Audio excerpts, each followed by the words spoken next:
importa mucho este en particular por las implicaciones que tiene a largo plazo. Entonces, vamos a empezar el tema de hoy. ¿Alguien tiene alguna duda con los contenidos previos? ¿Todo bien? ¿Alguien tiene alguna pregunta? Permíteme, página 72. 72. Sus.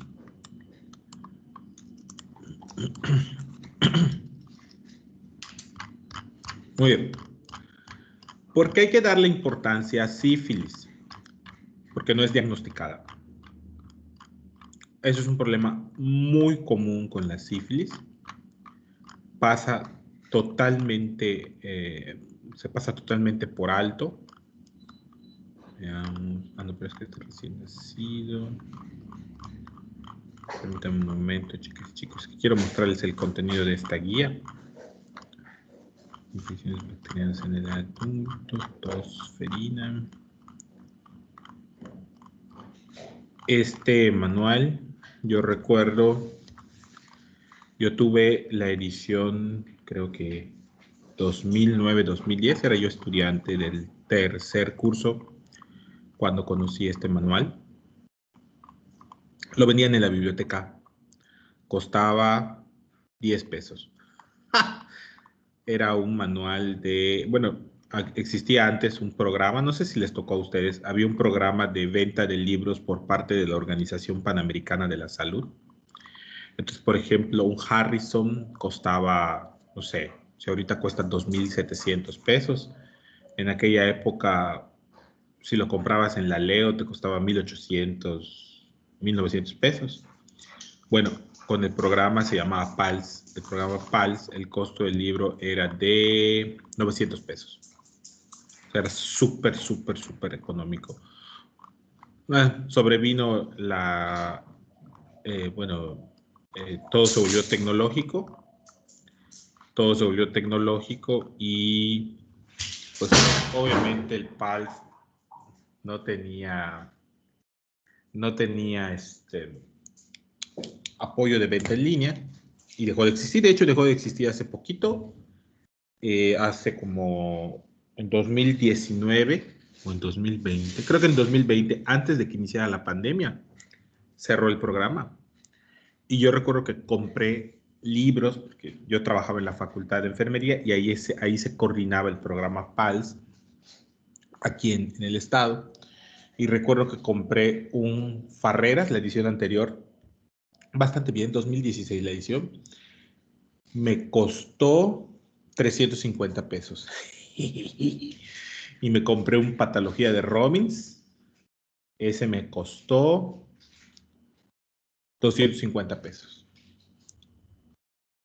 250 pesos. Lástima, se terminó el programa. Ahora hay que comprar un Robbins a 1.800 pesos en la Leo y un Farreras a 2.600 en la Leo. Cosas de la vida. Muy bien, jóvenes. Entonces vamos a revisar esto. Ok. Vamos a hablar sobre sífilis. Nosotros sabemos que el agente etiológico, Treponema pallidum, se contagia casi exclusivamente por contacto sexual. La sífilis es una enfermedad que progresa y clínicamente, bueno, progresa a lo largo del tiempo y clínicamente, pues, se caracteriza por diversos estadios. De esta forma, nosotros podemos hacer diagnóstico clínico de acuerdo a las manifestaciones sintomáticas. Es importante, jóvenes, no catalogar a la sífilis como una enfermedad exclusiva de hombres. Ese es un problema muy común porque cuando pensamos en sífilis, pensamos en la úlcera sifilítica, en el chancro sifilítico y casi siempre lo asociamos a su ubicación en el surco balano prepucial e inmediatamente la asignación a que solo los hombres pueden padecer sífilis. Las mujeres pueden también tener sífilis primaria, secundaria, terciaria, pero con gran relevancia, pues obviamente puede aparecer sífilis durante el embarazo y esto particularmente es, es prioritario que ustedes sepan identificarlo. ¿Sí? Es muy importante porque si pasa por alto vamos a tener probablemente secuelas en el recién nacido, ¿no?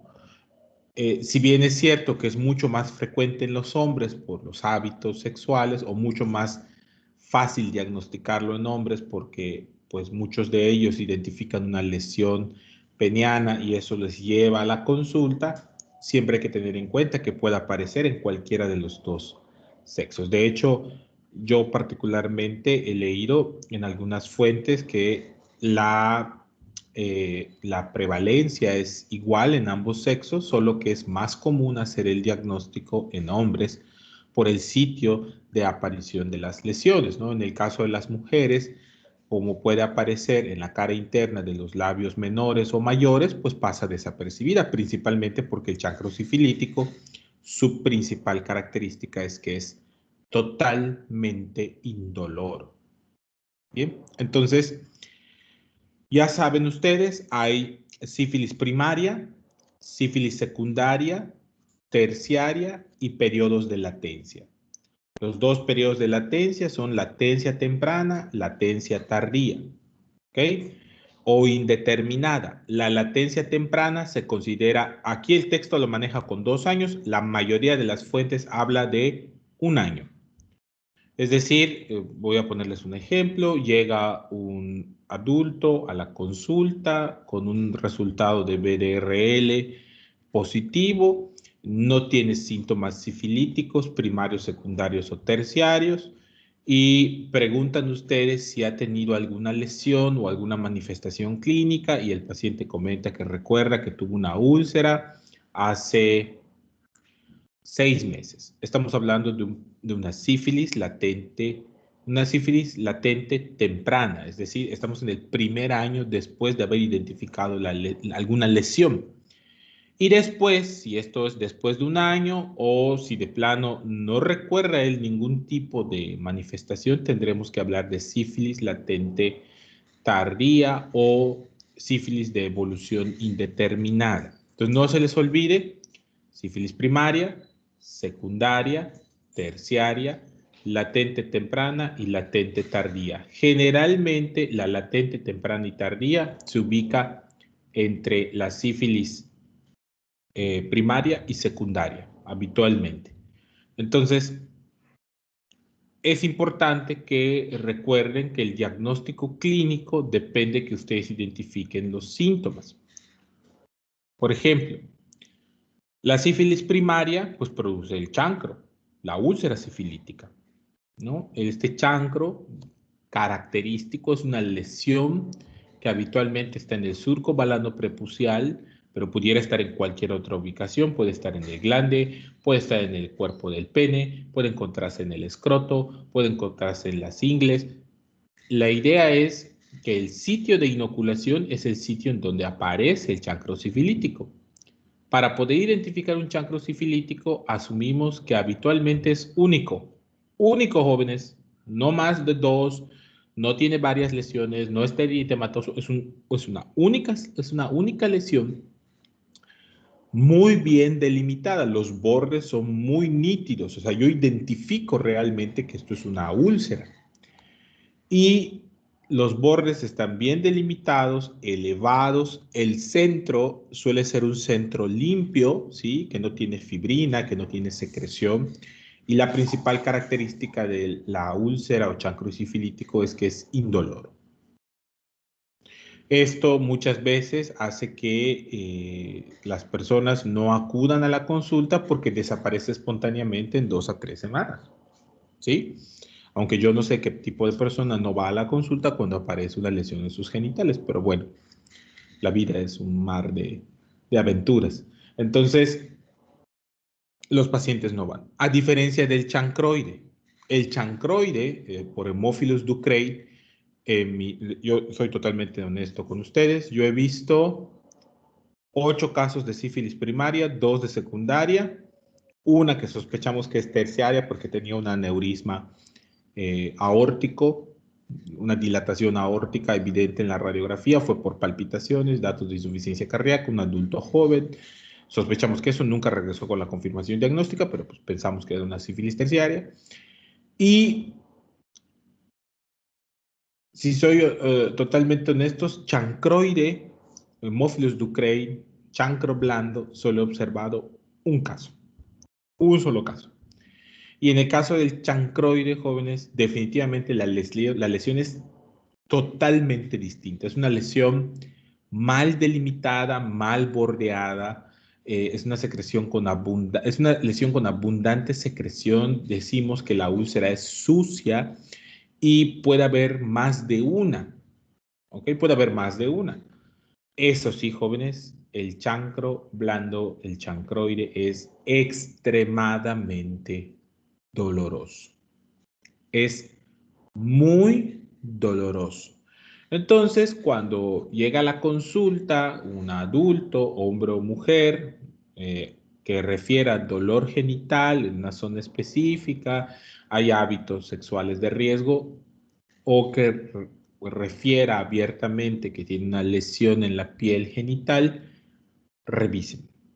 Revisen, utilicen una buena iluminación, pónganse guantes, verifiquen la cara interna de los labios mayores, el introito vaginal, revisen la zona perianal porque se pueden encontrar con chancroides y esto requiere tratamiento porque es muy incómodo, es muy doloroso.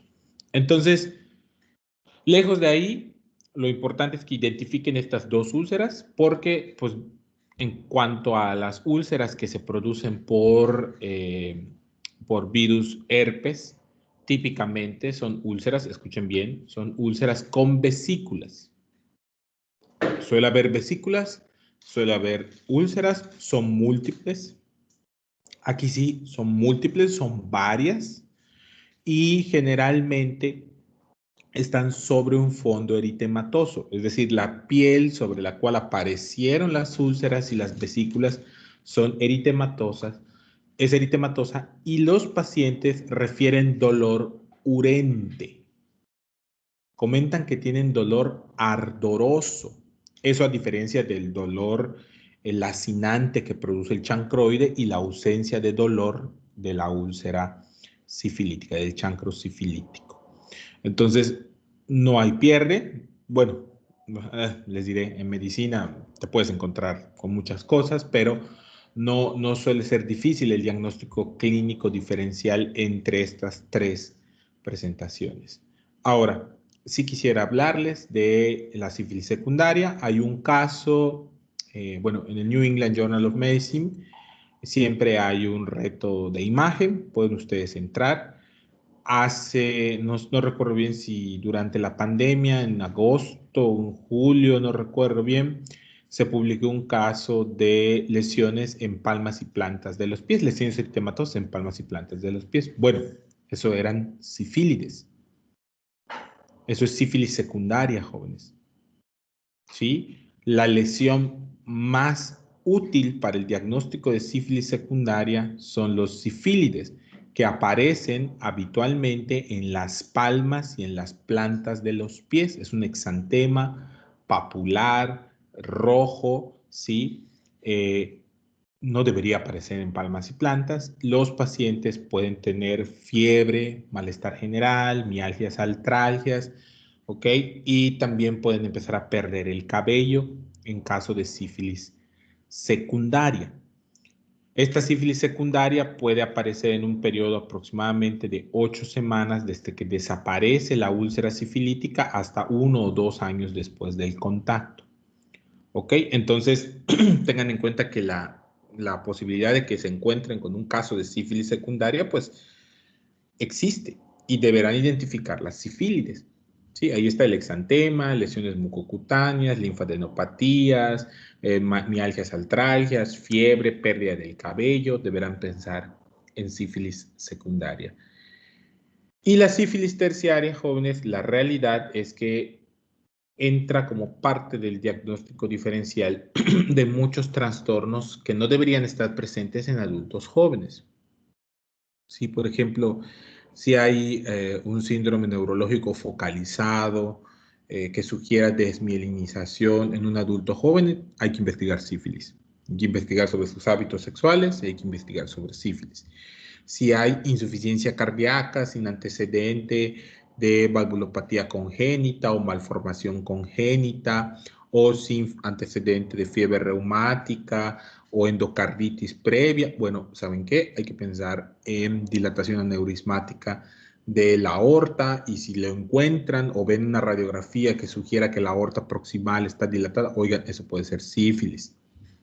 Si hay parálisis de músculos extraoculares aislados, unilaterales, oigan, eso puede ser sífilis, no entra en el diagnóstico diferencial de miastenia gravis, entre otros padecimientos, tumores, neurinoma del acústico, etcétera, entra como parte del diagnóstico diferencial. Disculpen ustedes. Entonces, por favor, siempre, si van a ser internistas, si van a ser infectólogos, si van a ser neurólogos, cardiólogos, o cardiólogas, neurólogas, médicas, internistas, sobre todo internistas, tengan en cuenta a la sífilis terciaria como parte de esos síntomas extraños en adultos que no los deberían tener. ¿Okay? Creo que es la forma más adecuada que tengo yo de decirles, sí, con sífilis terciaria. Yo recuerdo en mi internado médico ver un caso de tabes dorsal, de sífilis terciaria. Ya es el único que vimos de sífilis terciaria, pero quiero que quede claro. ¿Ok? Ahora bien, ¿por qué les pongo esto? Porque el embarazo es una situación crítica en el contexto de sífilis, ya que no dar tratamiento o retrasar la administración del tratamiento aumenta significativamente los efectos pues, deleterios graves en el feto lactante. Más del 50% de los niños pueden tener transmisión vertical de sífilis, ¿sí? Y si no saben qué es transmisión vertical, en hepatitis B se estudia. La transmisión vertical es la transmisión a través de la placenta durante la gestación. Entonces puede haber transmisión vertical de sífilis en más del 50% de los casos. Sobre todo si no diagnosticamos sífilis antes de la tercera, de la semana 24. La semana 24 es más o menos el sexto mes de embarazo. Recuerden que Treponema pallidum, si bien no produce pérdidas fetales con demasiada frecuencia, no es alteraciones, malformaciones, por decirlo de alguna forma, lo que sí provoca es que en productos ya de mayor edad gestacional, ahí aparecen los síndromes de sífilis congénita. Por lo tanto, tenemos este margen de 24 semanas, ¿sí? Tenemos este margen de 24 semanas para poder identificar a las pacientes. Por eso, a las mujeres embarazadas entre la semana 8 y 12, cuando deberían acudir a su primer control prenatal, como parte sistematizada de la atención, se les solicita BDRL. Y BDRL, hablando ya de pruebas, BDRL pues es una prueba no treponémica. Es una prueba de detección no treponémica. Existen pruebas no treponémicas y pruebas treponémicas. En el caso de las pruebas treponémicas se utilizan para confirmar diagnóstico de infección sifilítica, ¿sí? Pero el problema está en que en nuestro medio pocas veces utilizamos pruebas treponémicas. En cambio, las pruebas no treponémicas, particularmente BDRL, identifica la concentración de anticuerpos contra treponema. ¿Ok? Entonces, BDRL puede ser cualitativo, donde les reporten a ustedes positivo o negativo, y cuantitativo, donde les comenten la dilución en la cual la prueba sigue siendo positiva. No sé si ustedes recuerdan esto de su laboratorio de microbiología. Sí, sí tuvieron laboratorio de microbiología. No sé si lo aprovecharon, pero ahí se aprende esto. Y en el laboratorio de microbiología les comentan, por ejemplo, que para el diagnóstico con base en anticuerpos, lo que ocurre es que hay que diluir cada vez más la, digamos, la solución que contiene a los fragmentos bacterianos, ¿sí? O los antígenos bacterianos para ir viendo hasta qué punto en los diferentes pozos la solución con anticuerpos aglutina. No sé si esto lo recuerdan, se aglutina. Entonces, podemos hablar de 1 sobre 1, 1 sobre 4, es decir, 4 veces diluido, 1 sobre 8, 8 veces diluido, 1 sobre 16, 16 veces diluido, 32, 64, 128, 256, 512, 1024, 2058, etcétera, etcétera, etcétera. 2048, perdón, etcétera, etcétera, etcétera, etcétera. ¿Ok? Entonces, ¿por qué esto es importante? Si una mujer embarazada o un adulto llega a su consulta con una prueba cualitativa de sífilis, positiva o negativa, tienen que pedir una cuantitativa. Idealmente antes de iniciar el tratamiento. ¿Por qué? Porque a los 3 y a los 6 meses deben evaluar la disminución del número de diluciones necesarias para la positividad de la prueba. O sea, máximas de positividad de la prueba. Esto nos puede indicar fracaso terapéutico o nos puede indicar mejoría. Entonces, tengan eso en cuenta.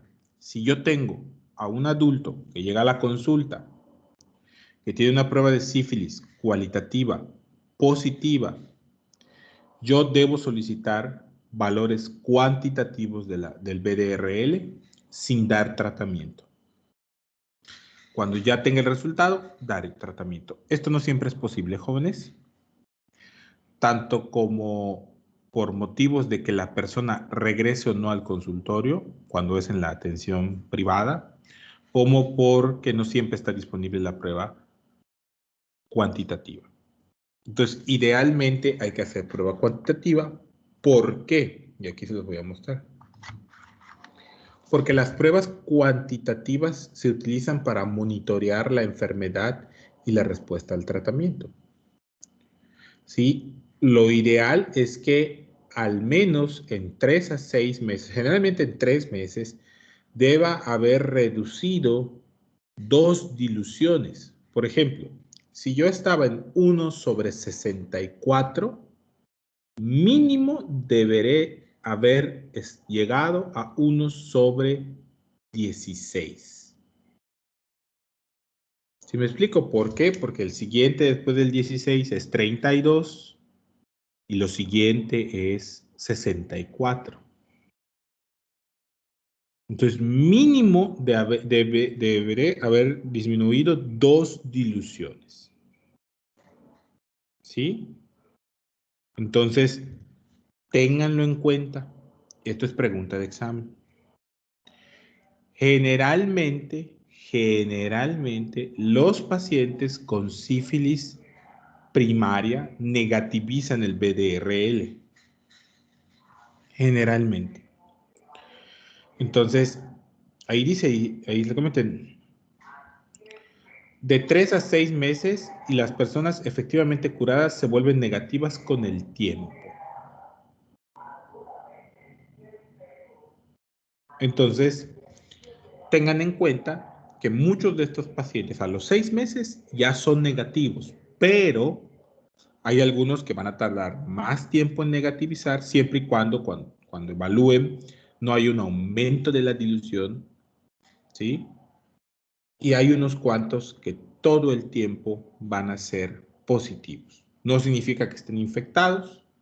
Generalmente esto ocurre con sífilis secundaria o con latente tardía. Siguen siendo positivos, ¿sí? Con títulos muy bajos por algún tiempo, ¿no? Algunos años. ¿Cuál es el problema de BDRL? Y esto lo van a investigar para la siguiente sesión. El problema de BDRL es que da muchos falsos positivos. Entonces, hay situaciones muy particulares que dan falsos positivos. Deben investigarlas para que sepan ustedes, ok, le hice a esta paciente como parte de mi protocolo BDRL, pero tiene una condición que puede dar un falso positivo. A lo mejor habrá que preguntar por una prueba treponémica. Ok, muy bien. ¿Alguno de ustedes tiene dudas con este apartado, jóvenes? Este apartado inicial. ¿Todo bien? Correcto. Entonces vamos a hablar ahora de tratamiento. Ya tuve mi prueba positiva. Afortunadamente fue una prueba cuantitativa. Me reportan 1/128. Voy a iniciar tratamiento. El tratamiento se agrupa de la siguiente manera. Si yo tengo sífilis primaria, secundaria o latente temprana, ahí les dicen 2, ya acordamos que es 1 año. El tratamiento es con penicilina benzatínica. 2.400.000 unidades intramuscular, dosis única. Recuerden que la penicilina es muy dolorosa. Por lo tanto, eviten utilizar los 2.400.000 en una sola ampolleta, o sea, en una sola aplicación. Coloquen 1.200.000 en el glúteo derecho y 1.200.000 en el glúteo izquierdo. Sean piadosos. Duele mucho. Administrenla bien. No vayan a intentar utilizar una aguja negra. Los French, el diámetro de la luz no es lo suficientemente amplio para que pase la penicilina. Intenten con aguja verde o amarilla. Sí, así de grave puede ser. Pueden ustedes administrar, colocar intramuscular y que no avance el émbolo de la jeringa. Y eso es de verdad muy preocupante. Están intentando avanzar y no avanza y no avanza. Utilicen de preferencia una aguja verde o una aguja amarilla. ¿Ok? 1.000.000 en el glúteo derecho, 1.200.000 en el glúteo derecho, 1.200.000 en el glúteo izquierdo.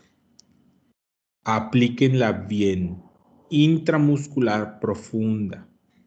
Y otro consejo que les puedo dar es que estén totalmente seguros de que se preparó bien la mezcla de la ampolleta con su diluyente.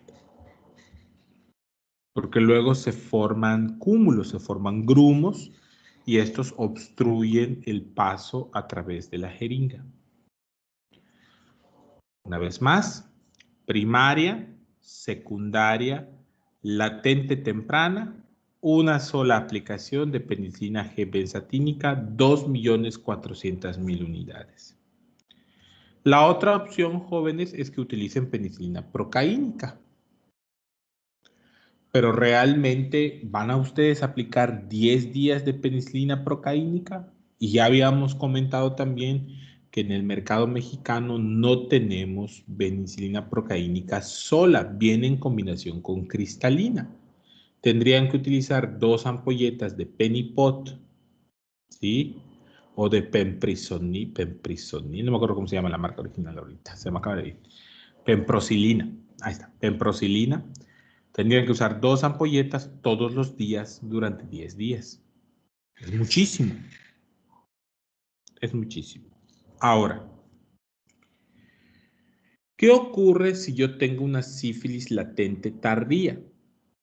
Llega el paciente o de evolución desconocida, de duración desconocida. Llega el paciente, me comenta que viene con una prueba, que le dijeron que necesitaba tratamiento, no sé, le hicieron una prueba de rutina o para un certificado de matrimonio, resulta que es positivo a sífilis, ¿no? Sí pasa, es complicado, pero pasa. Te vas a casar y tienes sífilis. Entonces, ¿qué puedo decir? No saben cuánto tiempo tiene las lesiones. No saben si tuvo síntomas, si identificó. Bueno, este paciente requiere al menos 3 administraciones de penicilina G benzatínica, 2.400.000 unidades. Una cada semana, es decir, 3 semanas seguidas. Si por algún motivo el paciente no acude a su semana de aplicación, puede aplicarse hasta con una semana de retraso, pero no más. ¿Ok? O sea, el máximo tiempo que tiene usted para aplicarlo serían 3 meses, bueno, menos, mes y medio. Mes y medio es el tiempo máximo que tendrían ustedes para aplicar las ampolletas, es decir, una cada quincena. Lo ideal es que sea 3 semanas seguidas la dosificación. ¿Ok? Por favor. 2.400.000 una vez por semana por 3 semanas. En el caso de sífilis terciaria, esto se utiliza también en el hospital, esa es la dosificación, y luego hablamos de neurosífilis, pero bueno, ahí no me voy a meter. Neurosífilis ya es hospitalaria, ¿sí? Algunos de ustedes probablemente les tocará. Me avisan cuando vean un caso de neurosífilis, son cosas que no vemos ya tan frecuentemente, pero que sí es interesante estudiarlas, ¿no? ¿Y qué va a pasar con la embarazada? Porque decíamos nosotros que la embarazada es una situación muy particular. Recuerden que tenemos hasta la semana 24, pregunta de evaluación, hasta la semana 24 para el diagnóstico y para dar el tratamiento. Entonces, en la mujer embarazada tendremos que utilizar en sífilis primaria, secundaria o latente temprana el mismo esquema que en la mujer no embarazada. 2.400.000 unidades intramuscular, dosis única. Lo mismo que la tardía. Y aquí va la situación. ¿Qué es lo que ocurre? La embarazada no tiene otra opción si desea que la protección se extienda al producto. Es muy probable que después de la semana 24, después de la formación de la placenta, ya haya ocurrido infección del producto, ¿sí? Infección vertical. Entonces, la penicilina benzatínica es el único tratamiento que atraviesa la barrera placentaria. Y al atravesar la barrera placentaria, se trata simultáneamente los treponemas que haya adquirido el producto. Si una mujer embarazada es alérgica a la penicilina,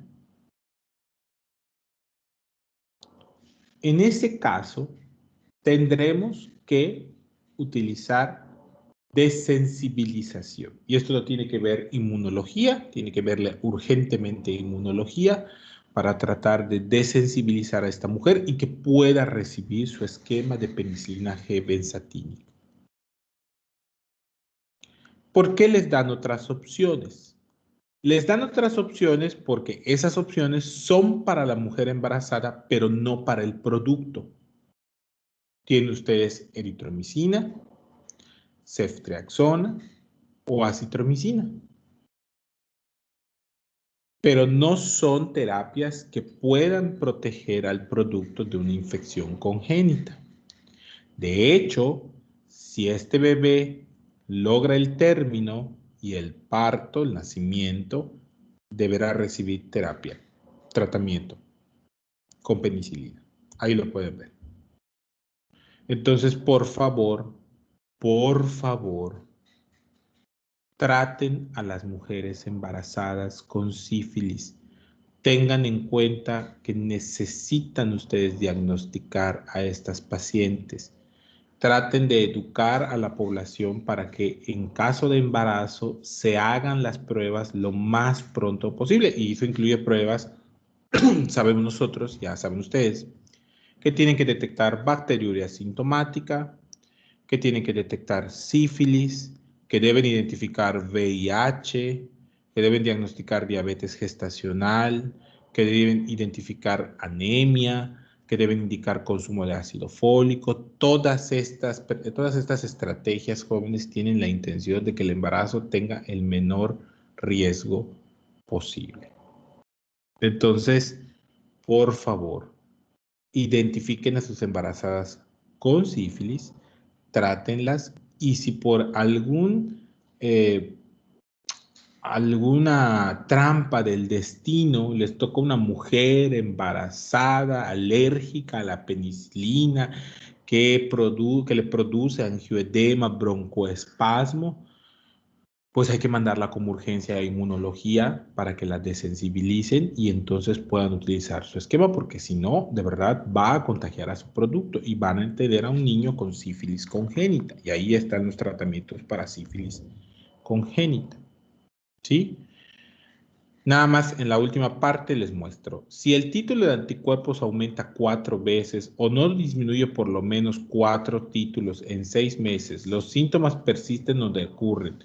Considere fracaso al tratamiento o reinfección y volver a tratar como esquema de sífilis latente tardía. 2.400.000 unidades, una vez por semana, por 3 semanas. E idealmente habrá que habrá que intentar descartar que este fracaso del tratamiento no es resultado de infección concomitante con VIH. ¿Ok? Podemos utilizar doxiciclina, 100 miligramos cada 12 horas por 14 días, o ceftriaxona, 1 gramo intramuscular cada 24 horas por 10 días, ni Dios lo quiera, pero bueno, podemos utilizar esas dos terapias en caso de alergia a la penicilina, no en mujeres embarazadas, ¿ah? En caso de alergia a la penicilina o que tengan desabasto de penicilina G. ¿Ok? Muy bien, perfecto. Hasta aquí, jóvenes. ¿Alguien tiene alguna duda, pregunta o comentario? ¿Algo que quieran que revisemos de nuevo? Sí queda claro porque esto lo vamos a preguntar en la evaluación. Tiene que quedar claro con ustedes. Deben saber los esquemas, deben saber cuándo utilizarlos por una sola dosis o 3 dosis a lo largo de 3 semanas. ¿Ok? ¿Dudas? Doctor, Mándeme. ¿podría compartir ese documento? Sí, claro que sí. Gracias. Por nada. Muy bien. Entonces, ahora vamos a hacer una revisión rápida de este documento. Este es otro documento. Esta es una revisión muy rápida sobre sífilis de la Asociación Americana de Medicina de Familia. Es una lástima que no tengamos no sé, tal vez a mí no me toque hacer juicios de valor sobre la actitud de las asociaciones médicas, pero definitivamente Estados Unidos y Europa, España, al menos en el mismo lenguaje que nosotros, están a kilómetros, millas eternas de nosotros. Entonces, vamos a hablar sobre sífilis rápidamente. Ya sabemos nosotros, sífilis, Treponema pallidum, sigue siendo diagnosticada el día de hoy. Ahí está la epidemiología en el caso de sífilis. Es una enfermedad de transmisión sexual que tiene que ser diagnosticada muchas veces asintomáticamente. ¿Ok? Entonces, pueden ustedes observar los diferentes estadios, ¿sí? No se dice estadios, se dice estadios. Los diferentes estadios, no tiene acento en ios, ese diptongo no se rompe, entonces, por favor, se dice estadios, los diferentes estadios, estadios, el curso clínico y las manifestaciones de sífilis. Pueden ustedes observar, ¿no? Sífilis primaria con una duración aproximada de 10 a 90 días. Lo más común es el chancro y puede aparecer adenopatía o linfadenopatía, pero la aparición de linfadenopatía casi siempre nos orienta a otro tipo de diagnósticos diferenciales, como gonorrea, como linfogranuloma venéreo, como iba a decir chancroide, ya se me olvidó, granuloma inguinal, etcétera, etcétera, etcétera. Entonces ahí está sífilis primaria. La sífilis secundaria generalmente aparece a las 8 semanas después de haber presentado la úlcera genital. Puede ser incluso periodos de más tiempo, años, 1 o 2 años, ¿sí? Y ahí está. Puede haber artralgias, condilomas, fatiga generalizada, linfadenopatía, linfadenopatía generalizada, dolor de cabeza, hepatosplenomegalia.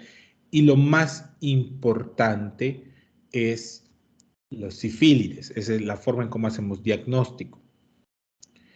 Y bueno, es poco común que aparezca sífilis anular, iriditis, bueno, hay un montón, alopecia sifilítica, etc. Luego está la latente temprana, ahí pueden ver que dice menos de un año y generalmente se encuentra después de la primaria y antes de la secundaria, ¿sí? Y la latente tardía, ¿sí? Y la terciaria, meses, años, etcétera, etcétera, etcétera. Entonces, aquí están los estadios, los estadios, los pueden revisar, ¿sí? Y por favor, revisen a los pacientes. Revisen a los pacientes.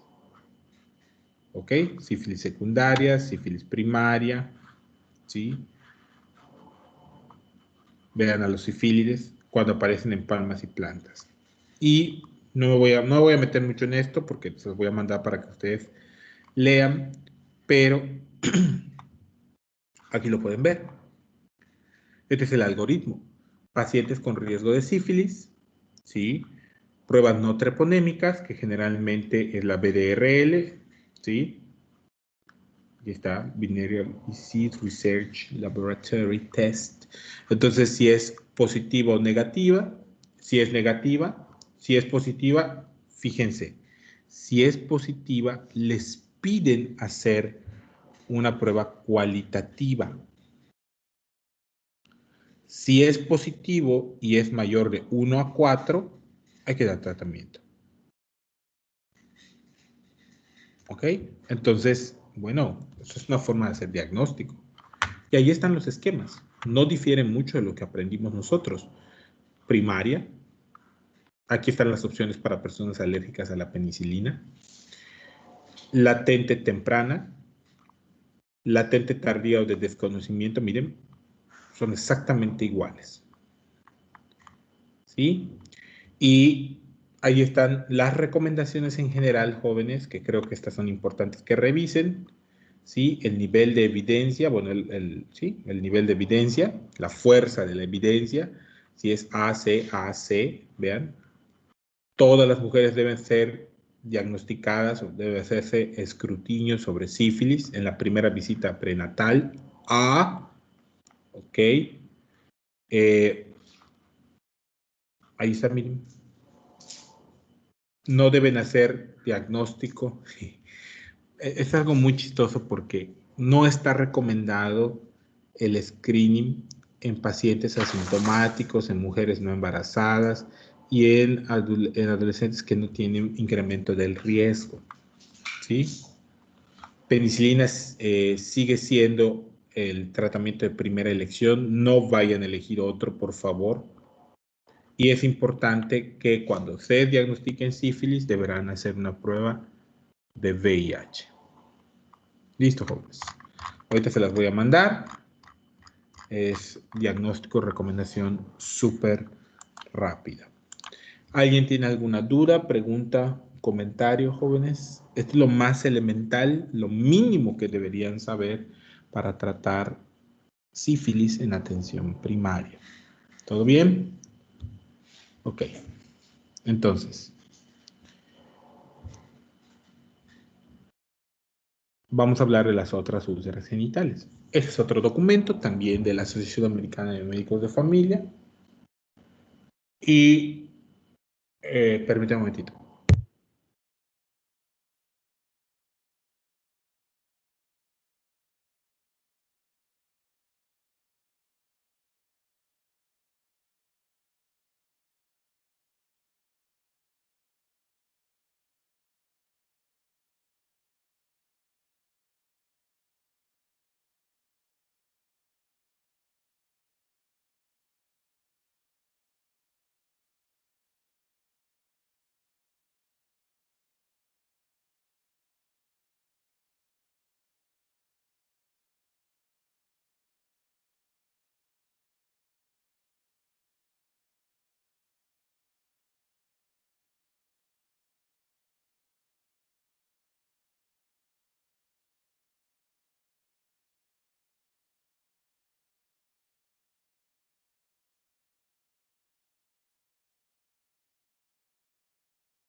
Ok, entonces, este documento vamos a hacer diagnóstico diferencial, ¿no? Diagnóstico y manejo de las úlceras genitales. Hay algunas cosas que tienen que saber, que son las recomendaciones más importantes para este tipo de lesiones, ¿sí? Las úlceras, por ejemplo, cuando son por herpes virus, deben recibir tratamiento con análogos de los nucleócidos. El análogo de nucleócido más común que ustedes conocen es, bueno, el más conocido es aciclovir. Sin embargo,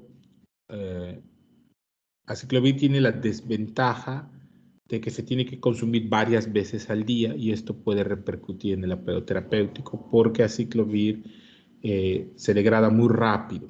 Entonces, la otra opción, más cara obviamente, pero que se administra menos veces al día, es valaciclovir. Este tipo de tratamiento disminuye la duración de los síntomas, sí, y por lo tanto reduce la duración de la primoinfección y previene los episodios recurrentes. Lo que hace el tratamiento con aciclovir y valaciclovir es disminuir la replicación viral. ¿Okay? Es un nivel de evidencia A. Por lo tanto, cuando ustedes identifiquen úlceras provocadas por herpes virus, necesitan dar tratamiento. Hay algunas opciones terapéuticas para las úlceras genitales, particularmente el uso de apósitos de agua fría, ¿no? O salina. Sobre los tratamientos antimicrobianos tópicos tengo mis reservas, ¿no? La realidad es que son enfermedades que requieren tratamiento sistémico.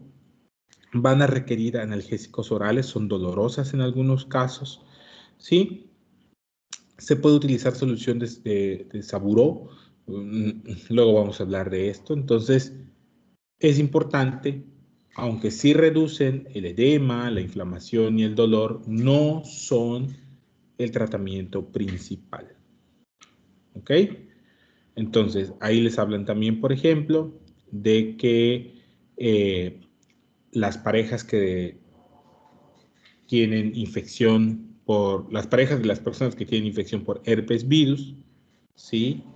Deben utilizar condón, ¿sí? Para, bueno, el problema con la infección por herpes, jóvenes, es que es extremadamente contagiosa, sobre todo cuando las lesiones están activas, ¿sí? Porque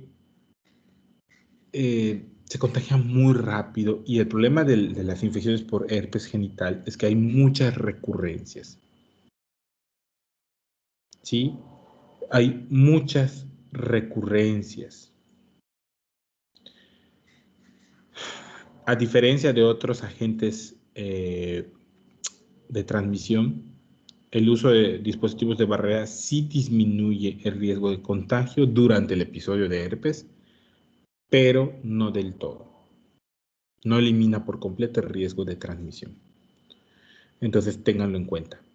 ¿Sale? Y bueno, les habla de otras afecciones, ¿no?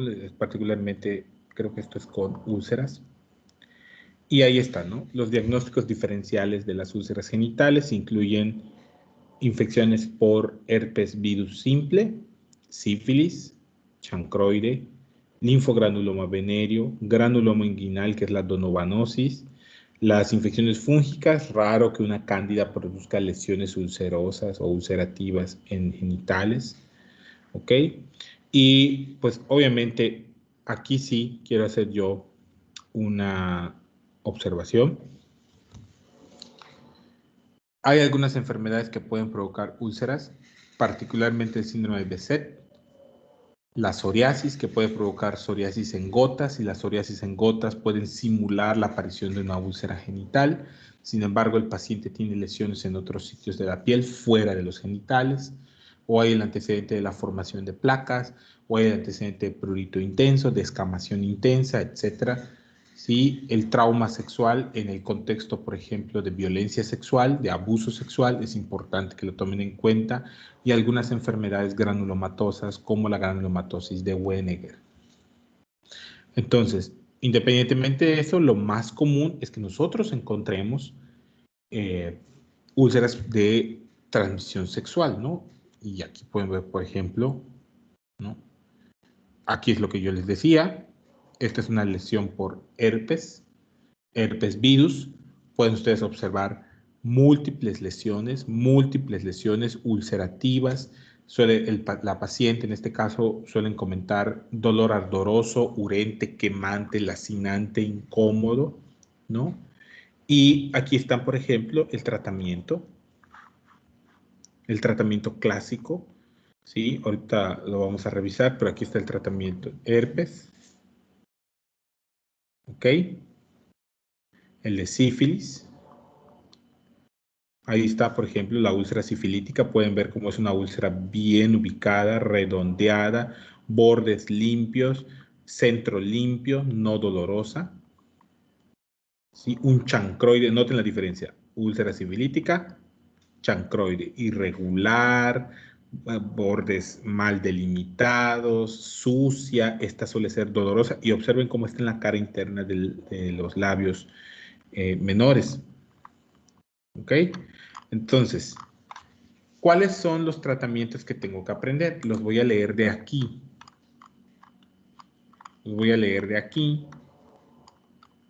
Vamos a ver, ¿dónde están? Aquí.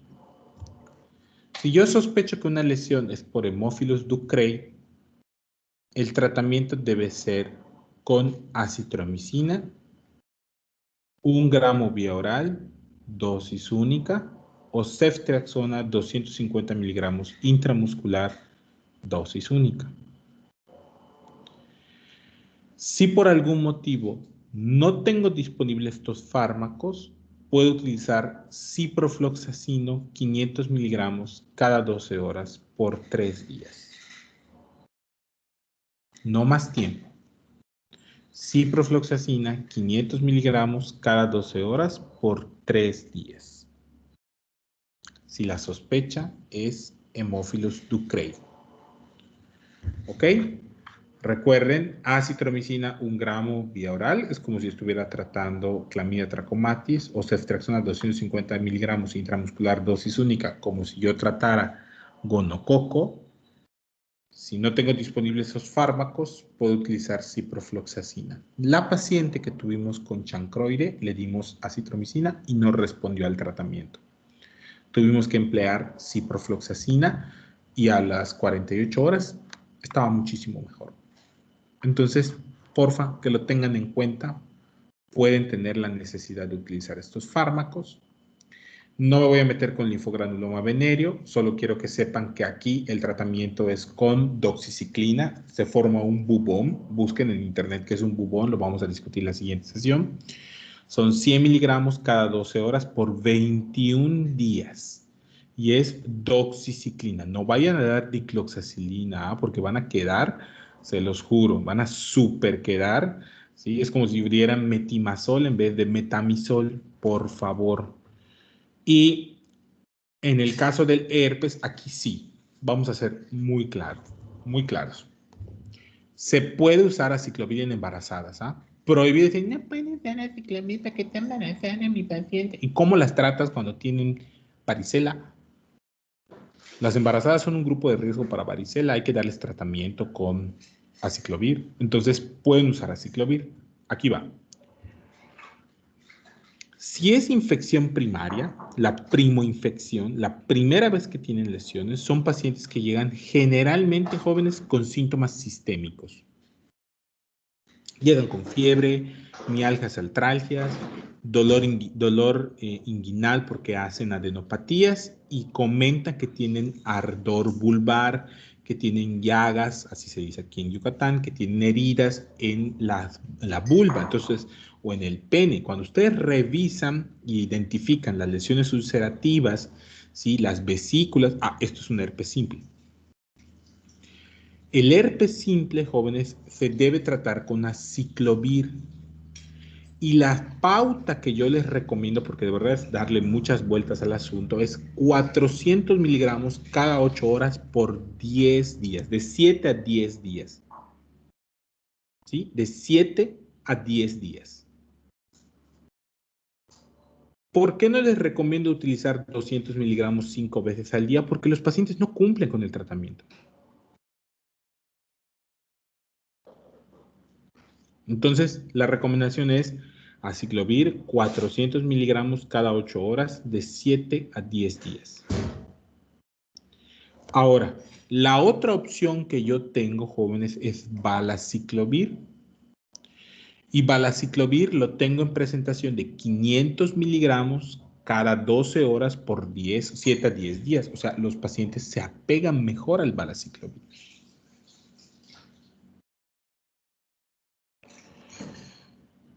¿Qué va a ocurrir si yo tengo infección recurrente? Si yo tengo infección recurrente, puedo volver a usar aciclovir, pero ahora sí, acorto la duración del tratamiento de 5 a 7 días. En vez de darlo de 7 a 10, ahora lo voy a dar de 5 a 7 y voy a utilizar aciclovir, 400 cada 8 por 5 días. O puedo utilizar también aciclovir al doble de la dosis, 800 miligramos cada 12 horas por 5 días. Les estoy diciendo, hay muchísimos esquemas.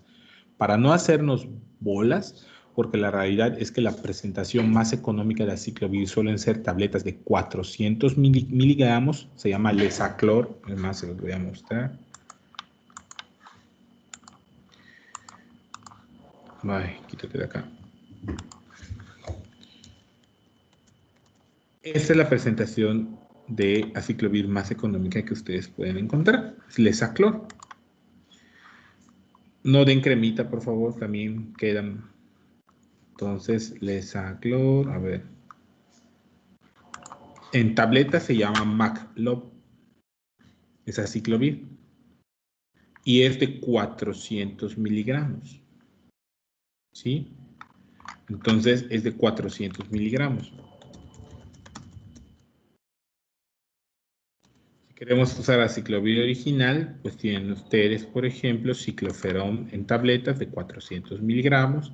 Ya hay, aquí ya puedes encontrar hasta 800 miligramos, pero cicloferón es el más conocido para todos ustedes. ¿Sí? Entonces, porfa, no sean malitos. Yo les recomiendo las presentaciones de 400 cada 8 horas, la primera 5 a 7 días, la segunda es la reinfección, o más bien la recurrencia es de 5 a 7 días nada más. Pueden utilizar valaciclovir, es una opción, jóvenes, porque se acorta el periodo de administración, hay mejor apego terapéutico. Y hay un tipo de infección que se llama terapia de supresión, que quiero que la investiguen. Terapia de supresión. ¿Por qué? Porque hay pacientes que tienen muchísimos episodios de herpes genital a lo largo del tiempo. Y entonces con ellos tenemos que estar usando aciclovir todos los días o valaciclovir todos los días con la intención de no empeorar, de que no aparezcan estas recurrencias. Ahora, esto sí, quiero que ustedes sepan que los pacientes con VIH, las personas que han enfermado de VIH, pueden requerir tratamiento algo distinto por el riesgo de diseminación de un herpes simple. Entonces, nada más esa es la pregunta. Bueno, ¿usted padece de VIH o ha sido diagnosticado? Y decidir el tratamiento. Entonces, eso va a quedar para mañana, jóvenes. Muy bien. ¿Dudas, preguntas o inquietudes hasta aquí, jóvenes? ¿Algo que quieran saber en particular?